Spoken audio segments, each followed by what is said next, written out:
And now joining us for more on the Easter Church bombings and the modern-day Christian persecution is the editor-in-chief of Crux, John Allen. John, how ironic that only a few months ago in January we had to break into our coverage of Pope Francis in Panama for World Youth Day to report on the breaking news of the bombing of a Catholic cathedral in the Philippines. We spoke with you, but now it seems like this modern-day persecution of Christians is getting worse. What's your read on it?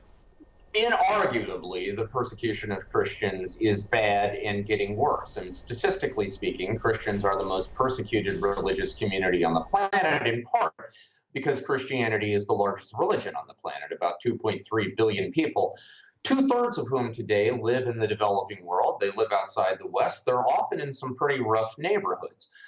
In many cases, they're living as minorities. Open Watch International estimates about 200 million Christians around the world live every day with the real danger of physical assault, arrest, persecution, torture, imprisonment, in some cases, as we saw last Sunday, even death.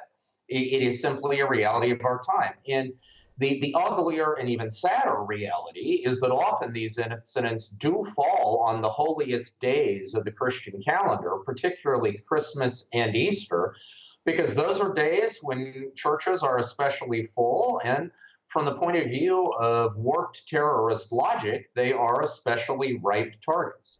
You know, the experts claim that as many as 100,000 Christian martyrs die every year for the faith. Now, you know, when I was young, they told us we probably would never have to die for our faith. But how do we begin to get a hold on this thing?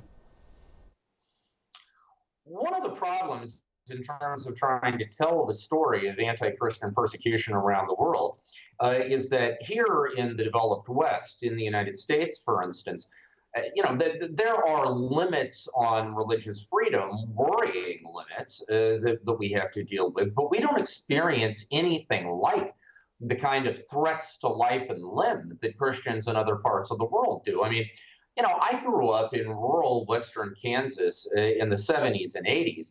My idea of suffering for the faith was eating fish sticks and mac and cheese on Fridays during Lent. I mean, that's as close as I ever got to carrying the cross.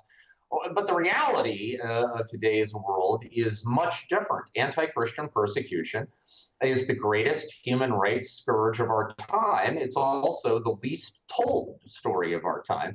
What has to happen is that we've got to break that wall of silence. From a Catholic point of view, what needs to happen is that from the Pope on down, in the pulpits on Sundays, which is still the primary gathering place for Catholics all around the world, there has to be consistent messaging around this issue. You know, with the ISIS persecutions of Christians, a myth was growing that religious violence was confined just to the Middle East, and it was committed only by Islamic terrorists. But that's not the case, is it?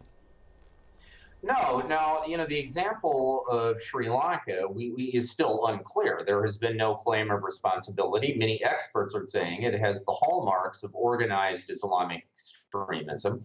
But the truth of it is that if you are a Christian in Sri Lanka, normally on a day-to-day basis, what you have to worry about is not Islamic extremists, it's Buddhist extremists. It is a majority Buddhist country. About 70% of the population is Buddhist, and while the vast majority are peace-loving and tolerant, there is a hard-line nationalist fringe that believes in a kind of Sri Lanka exclusively for Buddhists. In other parts of the world, India, for instance, the threat is Hindu extremism. In other parts of the world, China, for instance, it's the state that doesn't tolerate at least certain forms of expression of Catholic Christian belief. That is also true, for instance, in North Korea and in other places. So while Islamic extremism is a real and present danger to Christians in many parts of the world, the problem is much bigger and more complicated than that. John, thanks for your insights this afternoon. Unfortunately, it's a topic that we probably will be returning to. But thank you very much for today. Anytime. Glad to be with you.